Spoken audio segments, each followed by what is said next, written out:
Hello दोस्तों, पिछली video में मैंने हुसैन और रबीका की एंगेजमेंट के बारे में बात की थी और आज एक बार फिर रबीका ने मुझे मौका दे दिया है कि मैं उनके ऊपर बात करूं। तो आज रबीका ने एक क्वेश्चन एंड आंसर सेशन किया था जिसके ऊपर उन्होंने कुछ सवालात के जवाब दिए थे। सवालात के हवाले से उनका कहना ये था कि वो सवालात हैं, वो कमेंट्स हैं जो कि मुझे मेरे ब्लॉग पे या मेरे पेजेस पे आ रहे हैं।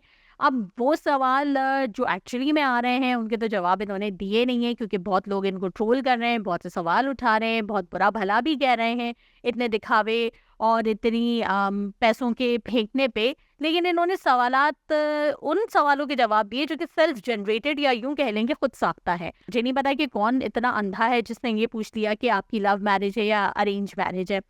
इतने सालों से हम टीवी पे देख रहे हैं, बोल टीवी के जो गेम शोज होते थे उसमें इनका और हुसैन का खुलेआम चक्कर चल रहा है। इनके घर में आना जाना है, इनके हर व्लॉग में इतने प्यारे हुसैन लग रहे होते हैं।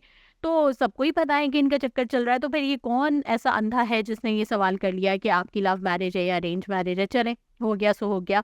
ये एक सवाल था तो हो गया। दूसरा सवाल इनका जो है, इनसे पूछा जा रहा है कि मतलब ये कह रही है कि लोग मुझसे पूछ रहे हैं कि क्या आप अंबानीज की शादी का रिकॉर्ड तोड़ेंगे। मतलब कौन लोग हैं जो ये पूछ रहे हैं। अगर आपने इनकी वीडियोस देखी हो तो ये टिकटॉकर्स जो हैं सारे मिलके खुद ही ये गर्दान कर रहे थे कि अंबानीज की शादी की जो रिकॉर्ड है वो ये तोड़ेंगे। भाई, अंबानीज ने जो शादी की है, जो प्री वेडिंग सेलिब्रेशंस वो कर रहे हैं, उनका लेवल ही अलग है और वो काफी ऑर्गेनिक लगता है, मतलब उनके ऊपर सूट करता है। ये लोग कहाँ से उनके मुकाबले पे जा रहे हैं, मतलब समझ में भी नहीं आ रहा कितने बेकार किस्म के लोग हैं कि अपने आप को अंबानी से अगर कंपेयर कर रहे हैं। उनको खुद भी कोई शर्म नहीं आ रही कि हम क्या बोल के अपना मजाक बनवा रहे हैं और बहुत आराम से इसके ऊपर बातें हो रही हैं। मुझे हैरत होती है कि इन लोगों को जरा सी भी सेल्फ अवेयरनेस नहीं है कि दुनिया जहां में इनके व्लॉग अगर देखे जाएंगे तो कितना इनका मजाक बनेगा, जिसकी इनको कोई परवाह नहीं है। इनसे पूछा गया कि आपको अपना कौन सा लुक सबसे अच्छा लगा, जिसके ऊपर इनका कहना ये था कि इनको तो अपने सारे ही लुक पसंद आए। इनको तो अपनी डांडिया में जितनी ये हसीन लग रही थी, ये सोच रही थी इससे ज़्यादा तो मैं हसीन लग ही नहीं सकती। फिर एंगेजमेंट में तो भाई कमाल ही हो गया, पता नहीं आसमान से नूर टपक पड़ा कि क्या हो गया। पता नहीं, मुझे समझ में नहीं आता कि लोग अपने मुंह से अपनी तारीफ इतनी कैसे कर लेते हैं। इन लोगों को किसी ने बताया नहीं है, किसी ने समझाया नहीं है कि अपने मुंह से अपनी तारीफ नहीं की जाती। तारीफ होती है जो दुनिया करे, तारीफ वो नहीं होती जो आप अपने मुंह से एक बोल बोल के लोगों के दिमागों के अंदर बिठा दें कि हाँ ऐसा है। नो, दिस इज नॉट तारीफ। ये आप लोगों के ऊपर प्रेशर डाल डाल के अपने आप को बोले जा रहे हैं कि हम बहुत खूबसूरत हैं। और किसी ने इनसे ये भी पूछ लिया कि भाई हुसैन का आपको कौन सा लुक पसंद आया, तो इनका कहना था हुसैन पे तो बहुत ही रूप आया और हुसैन तो मुझे हर उसमें पसंद आए। जबकि हुसैन बेचारा कितना बुरा लगा है डांडिया में और कितना बुरा लगा है ढोलकी में। किस किस्म के बेचारे ने छपरी किस्म के कपड़े पहने हुए थे और रबीका की फरमाइश पे पहने थे, क्योंकि पसंद तो इनकी ऐसी ही है, दो पैसे की।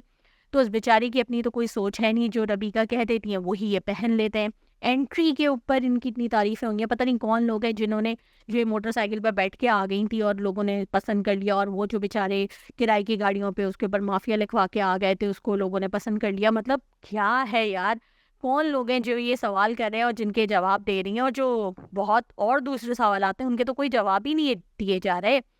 और इसके साथ साथ इनसे ये भी पूछा गया जो एंगेजमेंट के कपड़े हैं जिनमें आप अनकंफर्टेबल थी, जिसका जवाब इन्होंने दिया कि बहुत सारे कपड़े थे और वो मुझे फिट नहीं आए, फिर मैंने ये पहने जिसमें मैं थोड़ी अनकंफर्टेबल थी। तो भाई, आपने जब इतने दिनों से आप तैयारियां कर रही हैं तो आपने पहन पहन के देखे नहीं थे कि कौन से कपड़े आपको फिट आ रहे हैं।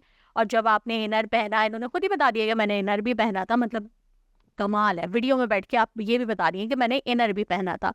और उसके बावजूद बेचारी ने अपना पूरा वक्त हाथ पेट पे रखा हुआ था, हम सभी ने देखा। तो जब आपने इतनी ग्रैंड ग्रैंड इवेंट्स रखे हैं, इतनी तैयारियां की हैं, इतने पैसे फेंके, तो भाई कपड़े भी ट्राई कर करके देख लेती। माना कि किराए के कपड़े हैं, लेकिन एक आध दिन पहले मंगा लेती, पहन के देख लेती। अगर उसमें आपका पेट दिख रहा था और आपको नहीं दिखाना था तो आप दूसरे कपड़े ऑर्डर कर लेती। आपके लिए क्या मुश्किल है, किराए पे ही तो मंगवाने होते हैं और लोग तो आप लोगों को दे ही देते हैं। लेकिन भाई बहरहाल इन्होंने सोचा होगा कि मैं पहन लेती हूँ और पहन भी लिया। ख्याल ये होगा कि मैं अच्छी भी लगूंगी, लेकिन जाहिर है कि कंफर्टेबल तो ये नहीं थी उन कपड़ों में। नोज छिदवाने के हवाले से भी इनसे किसी ने पूछ लिया। पता नहीं लोग इतने फारिग क्यों हैं, क्या क्या सवालात पूछते रहते हैं। जिसका जवाब इन्होंने दिया कि जब मेरे बाबा ने अभी परमिशन नहीं दी है, बाबा परमिशन देंगे तो फिर मैं अपनी नाक छिदवाऊंगी। मुझे समझ में नहीं आता, बाबा ने हर चीज़ की तो परमिशन दी हुई है। मतलब एक लड़के के साथ आप इतनी छोटी उम्र से फिर रही हैं, हमारे जो माहौल है जिसमें ये बातें इतनी आम नहीं है, उसमें आप बॉयफ्रेंड अपना लेके घूम रही हैं जो आपके घर में भी आता है, आप उसकी ग्रैंड बर्थडेज भी कर रही हैं, इतने-इतने तोहफ़े भी दे रही हैं, उसके साथ मॉडलिंग कर रही हैं, गाने गा रही हैं, इस सब की तो बाबा ने इजाज़त दे दी। नाक छिदवाने जैसा बिल्कुल बेज़रर सा एक अमल, उसके ऊपर कोई बाबा की इजाज़त की ज़रूरत होनी नहीं चाहिए। लेकिन चूँकि अभी बाबा ने इजाज़त नहीं दी है तो इन्होंने अभी तक नाक नहीं छिदवाई। मतलब मुझे हैरत होती है कि इनके स्टैंडर्ड्स क्या हैं? इनकी फैमिली के स्टैंडर्ड्स क्या हैं? ये स्टैंडर्ड्स हैं कि लड़कों के साथ आप इतने-इतने साल चक्कर चलाएँ खुलेआम, जिसमें आपके माँ-बाप भी देख रहे हैं, वीडियोज़ बनाएँ आप और लड़के के माँ-बाप भी देख रहे हैं, आपके ख़ानदान के लोग भी देख रहे हैं। तो इसमें कोई शर्म और कोई इजाज़त वगैरह की ज़रूरत नहीं है, लेकिन नाक छिदवाने के लिए आपके अब्बा जब तक इजाज़त नहीं देंगे, आप नाक नहीं छिदवाएँगी।